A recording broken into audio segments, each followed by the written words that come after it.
Hey Stan, I guess we'll start with your assessment of the season, and unfortunately falling a little short. But how did you think things kind of evolved for this hockey team?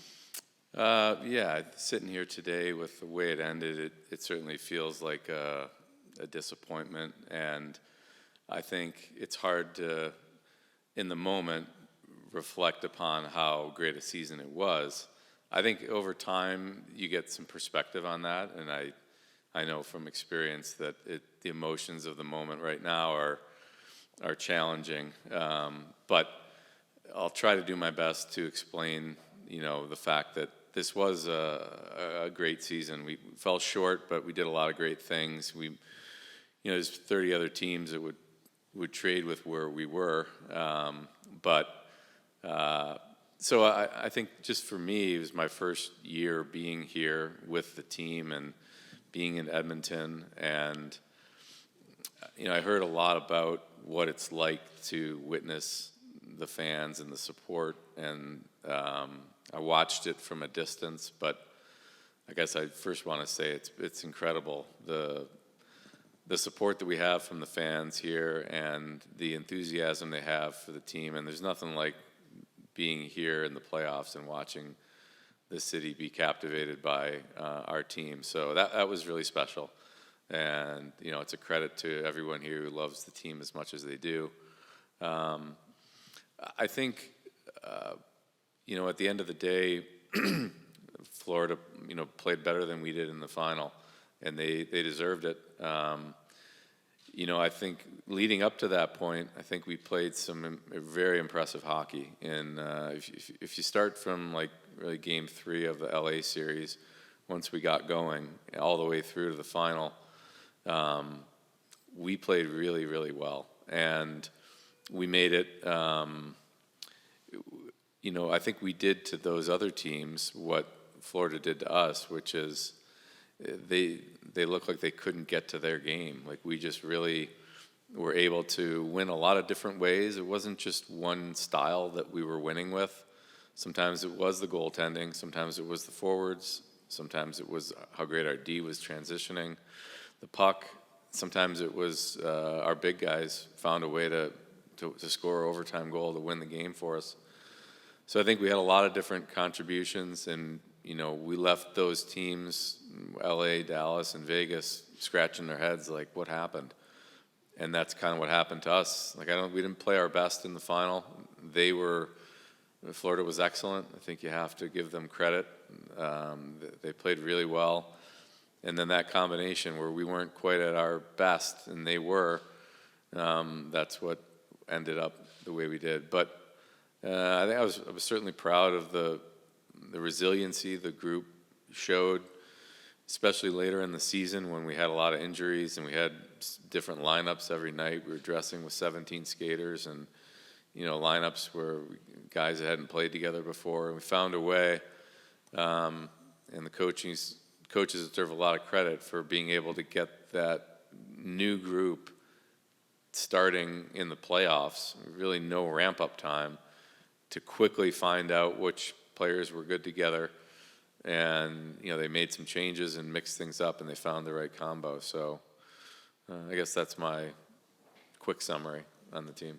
And just wanted to add about, obviously, July 1st, the clock starts ticking on Connor McDavid to resign. Can you just give us a thought on that, and obviously the importance of getting him signed, and how do you kind of view that?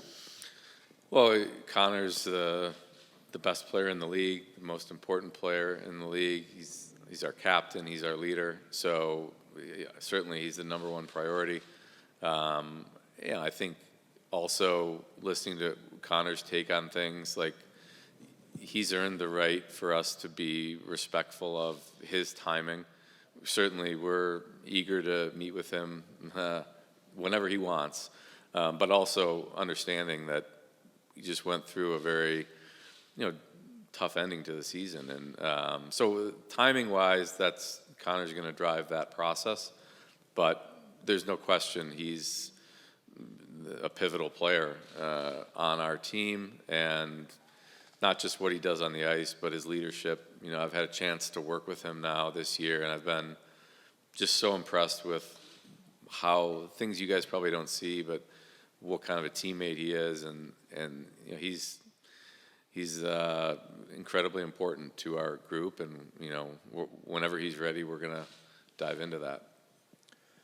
Stan, your first year as GM in Chicago, you guys went to the Cup final. The only difference was you won that year instead of losing. Then you kind of had to retool, and you guys stayed in that window for a while. So how do you use that experience on how to retool a team? Like Florida won, and they still made changes. You're obviously going to make changes. How do you approach that, and do you see an area that it's the most pressing that you need to change?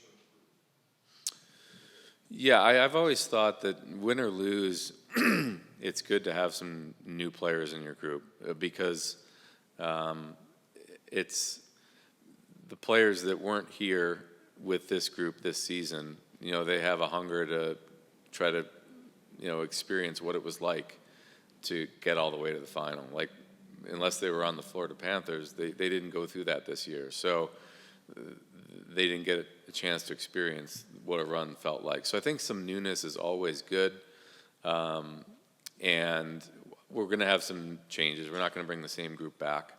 How many is tough to say right now. Like, that's where the work begins really yesterday when we met with all of our players, and I also had several conversations with other GMs. I've had some again this morning already, and so that work will play out over the next 10 days to find out what other teams are looking to do, what players we want to change out. I think looking at our team, the area with probably the least amount of change will be the defense. I think that, you know, we have guys under contract. They played very well. I really liked the way our defense played this season. I think they did a good job. They grew as the season went on. I thought they were really important to where we were getting to the final. So I think there probably won't be big changes there. I think up front we need some different players. You know, and we're going to look at everything, because I think now is the time when you have to look at your forwards, your D, and your goalies, and see how can we get better. And sometimes it's just an incremental difference where I wouldn't expect, you know, wholesale changes. We're not going to have 9 or 10 new players, but I do think we are going to have some changes. So we'll have to look at probably more likely the forwards and the goalies are the ones we're going to evaluate the most deeply.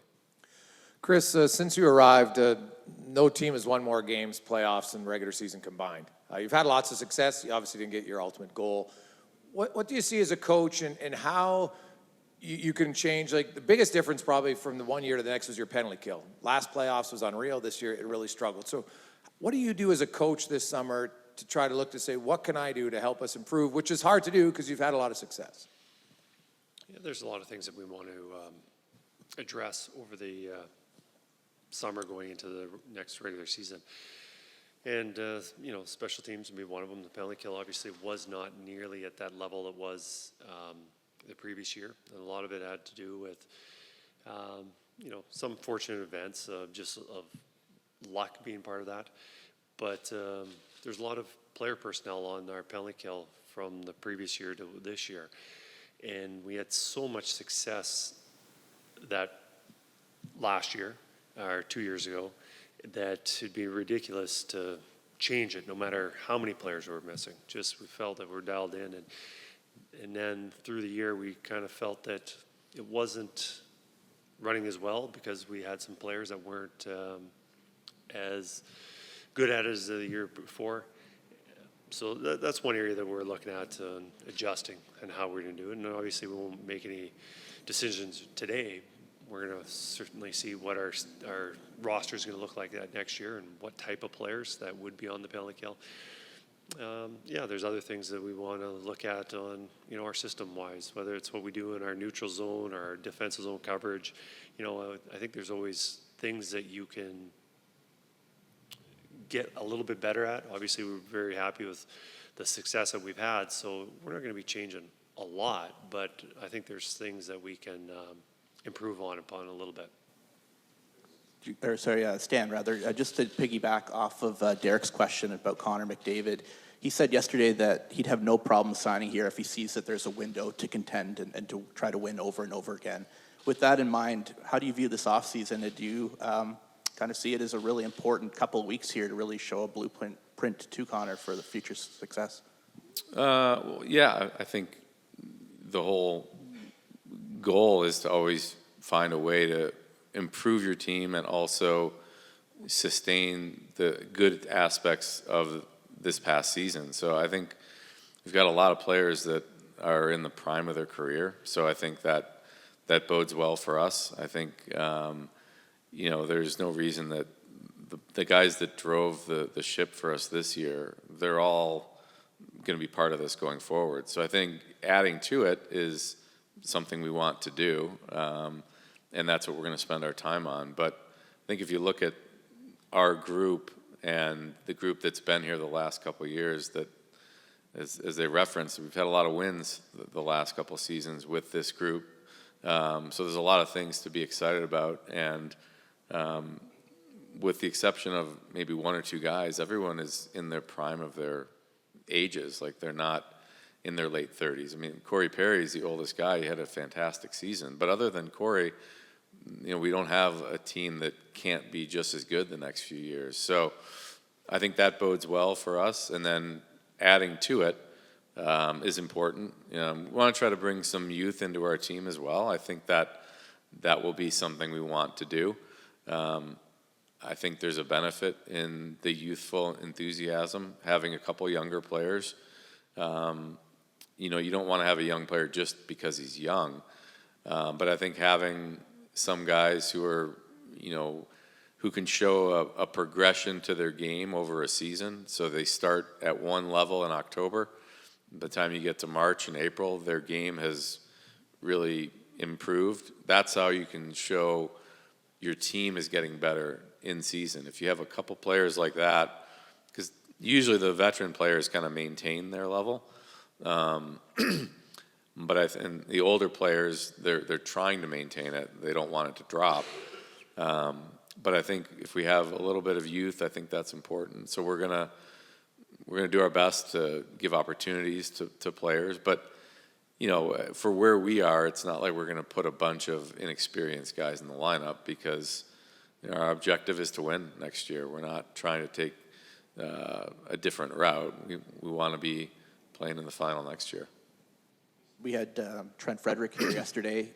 What can you tell us, I guess, about where negotiations are with him? And he also said he's quite interested in playing center more at the NHL level, even full-time. What do you make of that, and how that could kind of make for construction of the roster in the offseason here?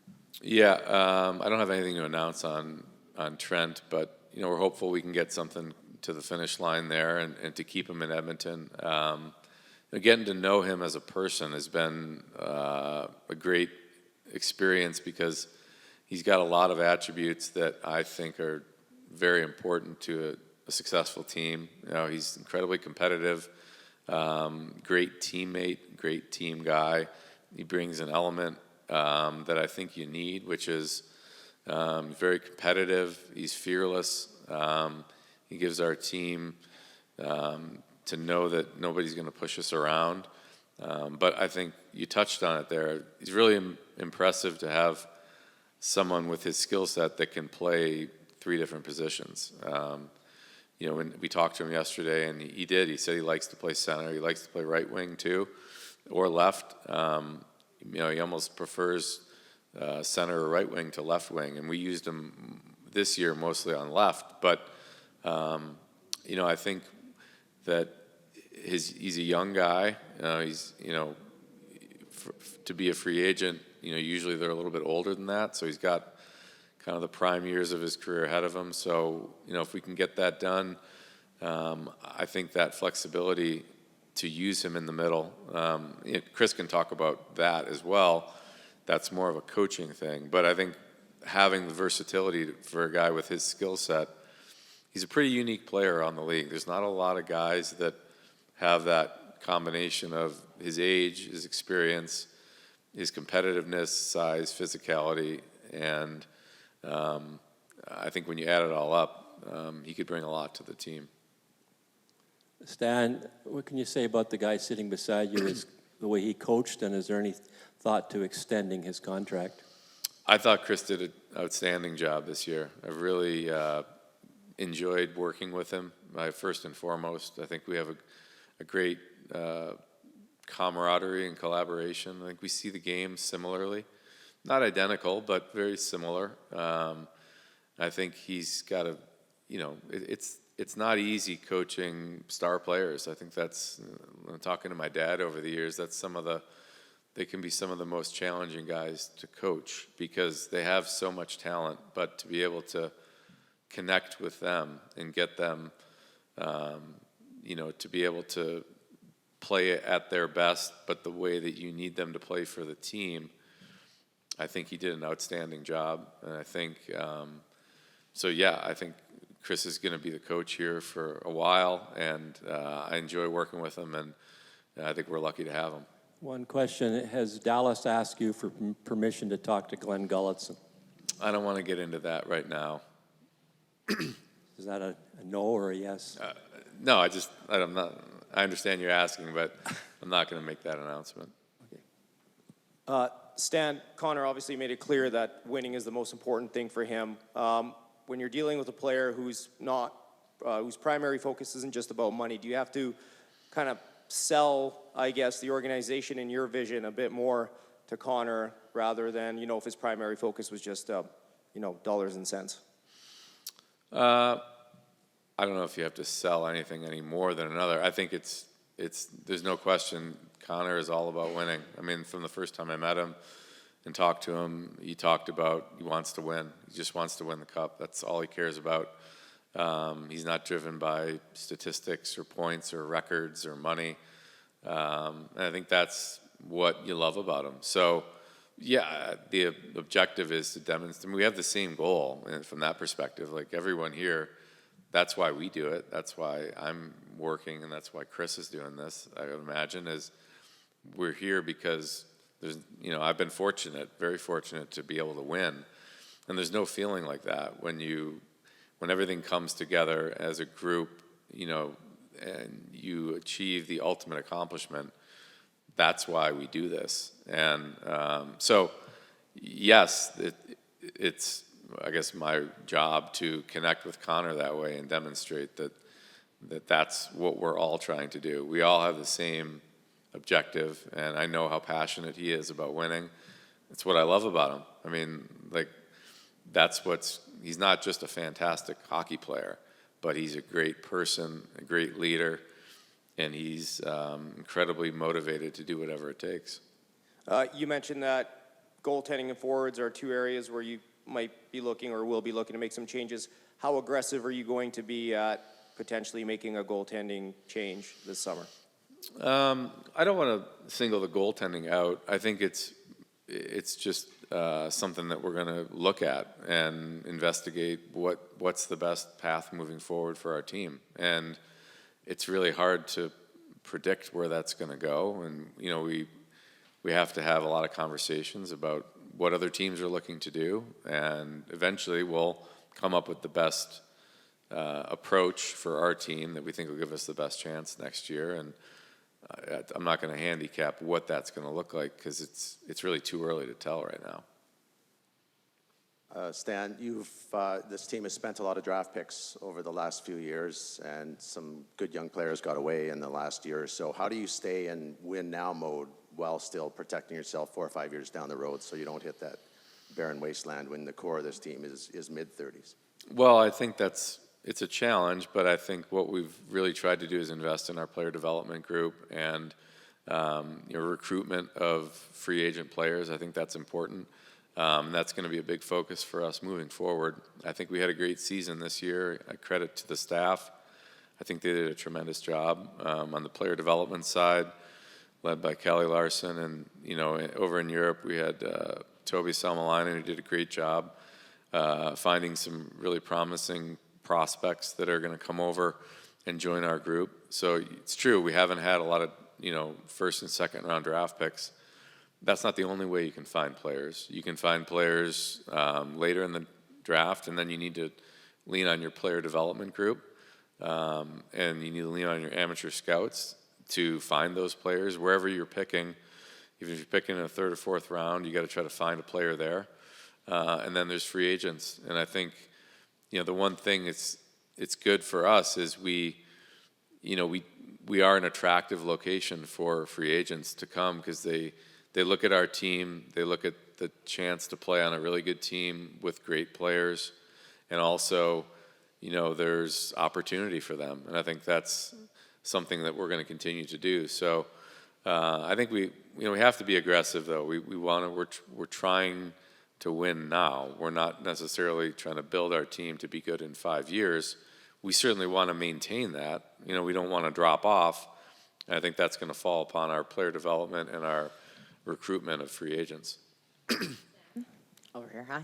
Just wondering if you have any second guessing, any regrets, anything to not be a little bit more aggressive at the trade deadline to try and bulk up the team for a long playoff run. It kind of cuts both ways. Like you always, with the benefit of hindsight, you're going to make different changes all the time. But I think you got to look at the information you had at the time and the options that you could have done. So I think looking back at what we did, I was very happy with the way that went. I think Wallman was a big addition to our team. I don't think he would have been able to. Our team would have been able to get where we did without Jake. So, I think our staff did a good job. We really discussed that thoroughly. So I'm trying to look forward, not look backwards. I think you have to look back to learn from it, maybe learn for next year, but I don't think there's a lot of value in just second guessing yourself. And Kris, I brought it up to you before about the fans, and you are a fan favorite here in the city. I'm going to kind of go a little bit more fun here, but I don't know if you saw that look-alike pastor and any I thought? did. Outstanding. He was so handsome. Almost Brad Pitt. Does it kind of make you laugh that he says he can't go anywhere because everyone thinks he's you, and they're so excited to meet Kris Knoblauch? And so just your thoughts of, coming to the city and then just how much the fans have, accepted you and learned to really love you. And then you got a guy who can't even go to the grocery store without being asked for a pic. My time in Edmonton's been phenomenal, and I'm not even saying just my time here as head coach of the Oilers. My time here as a junior hockey player, my 5 years at the University of Alberta, I've always enjoyed my time in Edmonton, and I didn't necessarily think I was ever going to come back. I didn't think my path was going to come here. And then for this opportunity to come back to Edmonton to be a head coach of a franchise like the Oilers is phenomenal. And my time here, I've really, really enjoyed it. And the excitement around the city, especially during the playoffs, was very enjoyable. Seeing all the flags, the excitement around the city, and coming back from the airport that last time after losing that Game 6 in Florida, and you just feel a little bit of, obviously. At the time in Florida, we had disappointment with the team, but then you come into the city and you feel disappointment for the city. And, hopefully I'm coaching here for a long time. I love Edmonton. I love the organization, the great players that are here, and working with Stan, and everybody is, it's ideal for a coach. There's a lot of things that can be difficult, but it's pretty ideal for me here. And, hopefully we can continue what we've done and build off of it, because I don't think there'd be anything better than to win it all in a place like this. Sure. You've been to 2 cups. You played the same goalie both times, and I think we'd all agree Florida had better goaltending than you guys had in both instances. No one's saying you're going to go out and get Bobrovsky or Hellebuck or Vasilevsky or a guy like that. But do you need to address your goaltending to show your team, your players, more than anyone, that you are trying to do something about the fact that you were the second best goaltended club in both finals? Yeah, I was kind of expecting that question. I think goaltending is a strange part of the game. It's, on the one hand, it's kind of simultaneously the most important thing, but also it's the hardest thing to really understand, because sometimes the goaltenders who you think are the best aren't the best. And I think, just this playoff run is a perfect example. Like in the 4 rounds, in 3 of the 4 rounds, we had the better goaltending than our opponent. And you look at Kemper, Aiden Hill, and Ottinger, our goalies were better than them in each of those series. And I think that's the reason we went to the final. And then in the final, it flipped.